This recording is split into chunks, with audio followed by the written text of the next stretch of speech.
Bien, voy a empezar a responder algunas de las preguntas que fueron haciendo llegar en la semana, ya sea al mail, al mensaje de texto o al Facebook que yo les comentaba, donde existen muchas personas que se agregan justamente para tener un espacio de poder entenderse un poquito más o comprender un poco más aspectos psicológicos. Una pregunta muy recurrente era, ¿cuándo un duelo es patológico? Cuando hablamos de que un duelo es patológico. Por lo general hay dos dimensiones en donde se puede hablar del duelo patológico. Una es cuando la persona se ata demasiado en tiempo a eso y solamente existe ese espacio de la pérdida y el resto desapareció.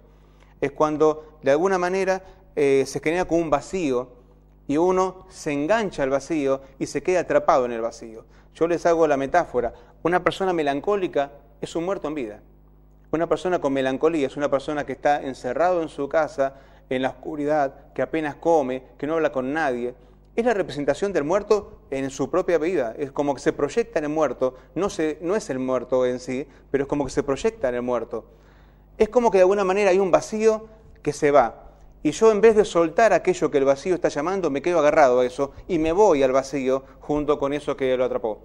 Eso es un duelo patológico. Se puede también en la dimensión de la sobredimensión, esto es, el hecho de algo que no debiera haber despertado para un otro siempre, una dimensión de pérdida demasiado grande y lo termina generando.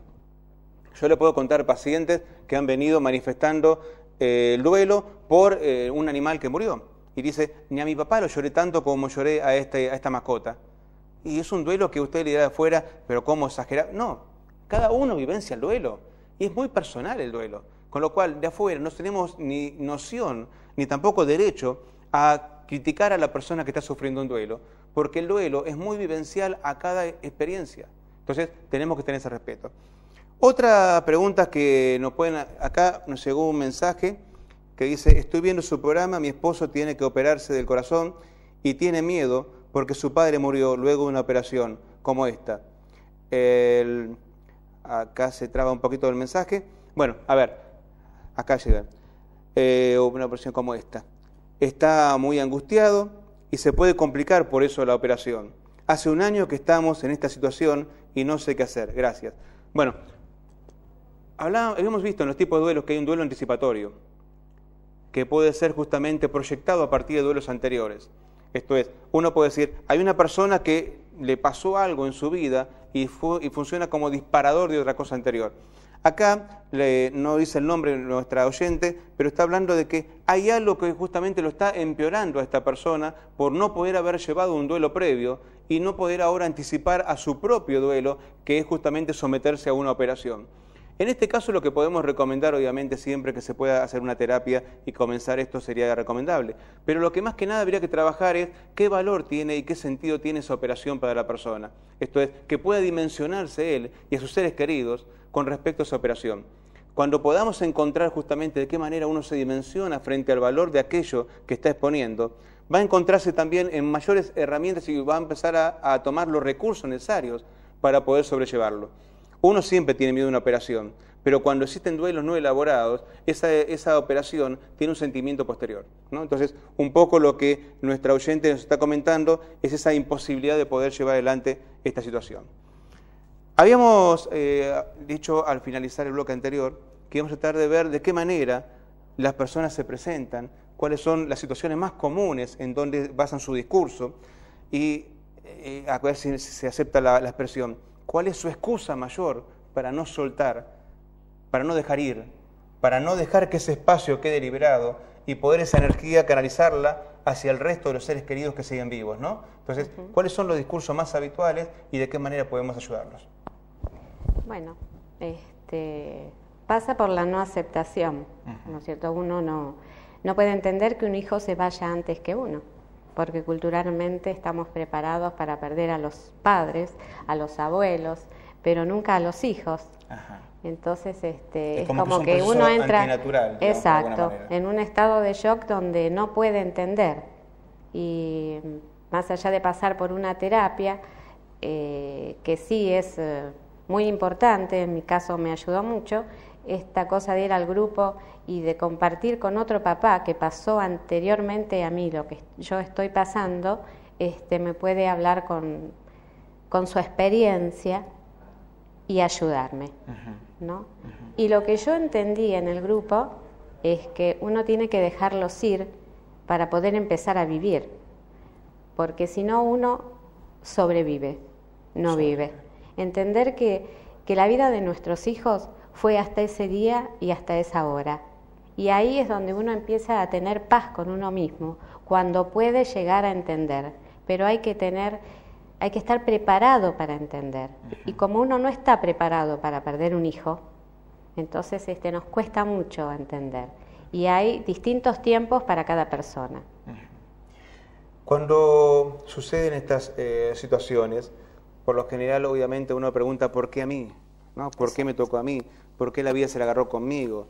Y de alguna manera uno se empieza a sentir como elegido por un designio maligno tal vez, o alguna especie, digamos, de maldición, en donde uno siente que su vida ya está condenada. ¿Sí? Entonces, ¿cómo ayudamos para que estas personas que sienten esto y que están tan atrapadas en el dolor o en la culpa tal vez, ¿no? Se pueda sobrellevar? ¿Cuál es tu experiencia? Bueno, primero, o sea, la culpa es la máxima. O sea, ¿por qué lo dejé ir? ¿Por qué no estaba? Si él estaba trabajando o él estaba estudiando, pues cómo no estaba yo ahí con él, cómo no lo acompañé. Es un trabajo fuerte, ¿no? O sea, y es muy personal de cada uno poder entender. Siempre para esto tiene que ver la situación previa que tuvimos con el hijo que partió. O sea, si la relación era mala, seguramente la culpa va a ser mayor. La otra que me preguntabas era... Justamente, ¿cómo hacemos para ayudarlo? ¿De qué manera hacemos que esa persona salga de ese lugar? Bueno, en el caso de las relaciones malas, yo recuerdo un caso de un paciente en donde obviamente su hijo había fallecido por un tema de sobredosis de droga. Y obviamente los padres parece que están atados al hecho de que se hizo drogadicto por mi culpa y yo no pude sostenerlo, yo no pude ayudarlo, no pude decir la palabra justa, sacarlo. ¿no? Es difícil esa situación, ¿no? Porque pareciera que la reconciliación... con lo que uno quiere reconciliarse no es posible, cuando en realidad la reconciliación no es con quien se fue, sino con uno mismo. Ya no está la posibilidad porque él no está.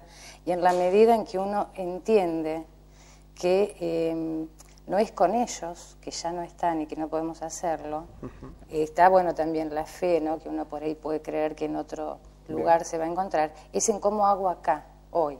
Y es perdonarme yo mismo para poder seguir adelante.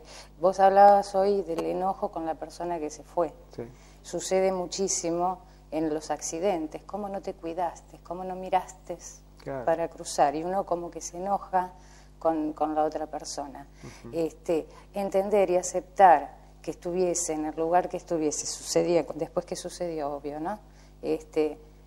No pudimos hacer nada. Entender esto es un trabajo y lleva tiempo. Correcto. O sea, ¿cuál es lo que más ayuda en ese sentido? Es poder hablar con alguien que pasó exactamente lo mismo, por lo mismo. Por eso para los papás están separados los renacer, que es padres que perdieron hijos y de otros tipos de duelo, porque somos papás a los que nos sucedió lo mismo. O sea, somos... Están compartiendo las vivencias que obviamente comparten el factor común de haber perdido un hijo. ¿Me entiende alguien que pasó exactamente lo mismo? Porque que pareciera yo. que el lugar ese obviamente es muy reservado, ¿no? El que uno se le muere el padre, de alguna manera es la vida. Es normal, que se le muera es un natural, hijo claro. es mucho más difícil aceptar. Y de alguna manera lo que estamos tratando de ver es que los duelos, cuanto más difíciles de aceptar son, más se hacen largos. Más uno se queda atrapado, porque uno empieza justamente a generar todo aquello que alguna vez no existió y quiere generarlo ahora cuando me falta el material. Exacto. Vamos a ver un poquito ahora, después de una pausa, vamos a entender un poquito más el tema del desapego, que vamos a dedicarle un programa luego, porque justamente es una posición que de alguna manera nos va a ayudar a superar los duelos. Tenemos un pequeño relato que nos va a dar una especie de metáfora y luego en su interpretación vamos a tratar de dar una herramienta más para poder entender los duelos. Tenemos mensajes, vamos a leerlos luego de la pausa y ya estamos terminando justamente este capítulo especial dedicado a los otros y los duelos. Ya volvemos en la última pausa. Muchas gracias.